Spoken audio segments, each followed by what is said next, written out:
6:28 de la tarde en Uruguay. Continuamos hablando sobre este tema y quiero saludar a Claudio Paolillo. Él es presidente de la Comisión de Libertad de Prensa e Información de la Sociedad Interamericana de Prensa. Señor Paolillo, gracias por acompañarnos. Una nueva censura para NTN en Venezuela. Sí, buenas tardes, Idaña. Mucho gusto en conversar nuevamente con ustedes. Sí, digamos, ya estamos un poco aburridos de repetir las condenas y nuestras manifestaciones de repudio frente a los actos de censura en los que incurre el gobierno venezolano desde hace ya demasiados años, ¿no? Ya NTN 24 había sido retirado del aire en las grillas de los canales que funcionan en Venezuela, y ahora quedaba sacarlo también de la web. O sea, digamos, es un paso más en esta lamentable pendiente totalitaria en la que el gobierno de Chávez primero y de Maduro ahora han colocado a Venezuela digamos, como uno de los países más represores de la libertad de expresión y de la libertad de prensa en el mundo. Y bueno, simplemente constatamos esto con mucho dolor. Venezuela ha sido durante toda su historia una dictadura o una semidictadura como lo que es ahora, y al contrario, ha tenido muchísimos años de periodos democráticos, ha sido ejemplo de democracia para América Latina durante buena parte del siglo XX.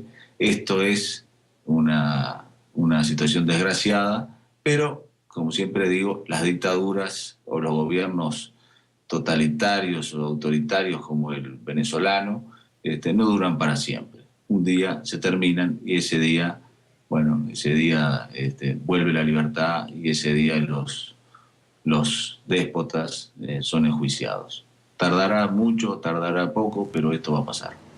Decía Carlos Correa, de la ONG Espacio Público, con quien conversábamos anteriormente, que había que construir mecanismos que le permitieran a la gente accesar a la información en situaciones como la que vive Venezuela.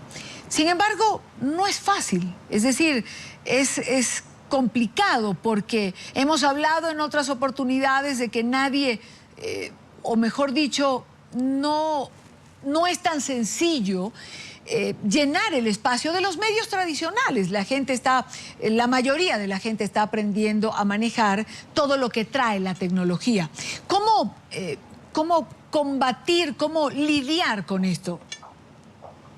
Bueno, mira, Idaña, yo soy francamente pesimista en este momento sobre la posibilidad de lo que dice el señor Correa, de construir elementos alternativos para contrarrestar las tendencias censuradoras que notoriamente tiene el gobierno venezolano en marcha, ¿no?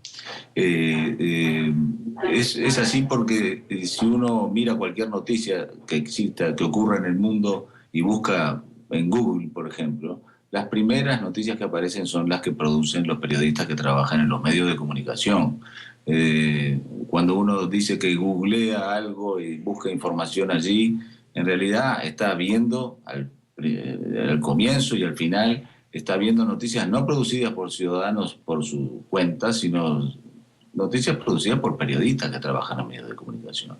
Por lo tanto, cerrar el trabajo, cerrar los medios, acallar el trabajo de los periodistas, es acallar la principal fuente que tienen los ciudadanos para acceder a información de interés público. O sea, Venezuela está en esta materia aplicando en toda su medida las políticas que el gobierno cubano ha enseñado desde hace ya más de 50 años, ¿no? Es decir, no por casualidad hay decenas de miles de asesores, entre comillas, asesores cubanos en territorio venezolano, diciéndole al régimen de Maduro y antes al de Chávez lo que tienen que hacer en esta materia. Y lo que tienen que hacer en esta materia es tratar de acallar todo lo que pueda ser opinión crítica o independiente a efectos de poder seguir adelante con las tropelías. Eso es lo que hacen las dictaduras. Eso fue lo que hizo la dictadura en el Uruguay, fue lo que hizo la dictadura en la Argentina, fue lo que hizo la dictadura en el Paraguay, fue lo que hizo la dictadura en el Brasil, la dictadura en Chile, y esto no se diferencia en nada a esas prácticas dictatoriales, por más que todavía Venezuela, para algunos organismos internacionales, particularmente la OEA, sea considerada un gobierno democrático. Justo esa era mi última pregunta, señor Paulillo. Ante actitudes como estas, ante la censura, ante el bloqueo a la libertad de expresión, a ese derecho que tienen los ciudadanos de estar informados, ¿cómo es que todavía hay organismos o gobiernos que no reconocen las actitudes autocráticas o para muchos la dictadura que se ha instaurado en Venezuela? Eso habría que preguntárselo a los gobiernos y a los organismos, pero es claro que Venezuela está desconociendo abiertamente la Convención Americana de Derechos Humanos o el Pacto de San José de Costa Rica, como se lo conoce. Es claro que Venezuela está desconociendo abiertamente la Carta Democrática Interamericana aprobada por la OEA. Si Venezuela no debería poder seguir perteneciendo a la OEA. Y sin embargo es un activo protagonista de los debates de la OEA. Es decir, Venezuela está violando todos los principios que la propia OEA se dio a sí misma en cuanto a cómo debe ser considerado un país para ser considerado democrático. Es decir, Venezuela no es un país democrático. Es un país donde ya la democracia ha dejado de existir. Es decir, por más que haya elecciones cada 7 años, eso no basta para que una democracia funcione. Las elecciones son, por supuesto, importantes, pero son tan importantes como las elecciones que haya separación de poderes, un poder judicial independiente, garantías individuales, derechos humanos vigentes, como el derecho humano a la libertad de expresión, que está consagrado en la Declaración Universal de Derechos Humanos, en la Convención Americana de Derechos Humanos, en la Declaración Interamericana sobre libertad de expresión de la OEA y en la Declaración Interamericana sobre la democracia de la OEA. Todo eso está siendo violado por Venezuela y todo eso la haría, digamos, candidata a ser expulsada de la OEA. Pero claro, esa decisión la tienen que tomar los miembros de la OEA. Y los miembros de la OEA claramente están mirando para el costado.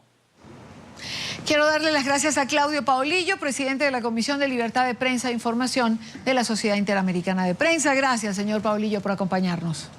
Con mucho gusto, Didania. Hasta pronto. Gracias a usted por estar con nosotros.